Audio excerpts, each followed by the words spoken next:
विद्यमान पावनाङ्घ्रि पङ्कजम् व्यालयज्ञसूत्रमिन्दुशेखरम् कृपाकरम् नारदादियोगिवृन्दवन्दितम् दिगम्बरम् काशिकापुराधिनाथ कालभैरवम् भजे।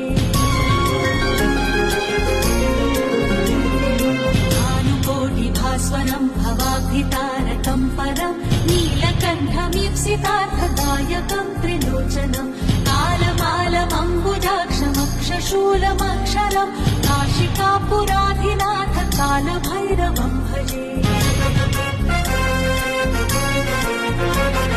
शूलदण्डपाशदण्डपाणिमादिकारणम् श्यामकायमादिदेवमक्षरम् निरामयम् भीमविक्रमम् प्रभम् विचित्रताण्डवप्रियम् काशिकापुराधिनाथ काल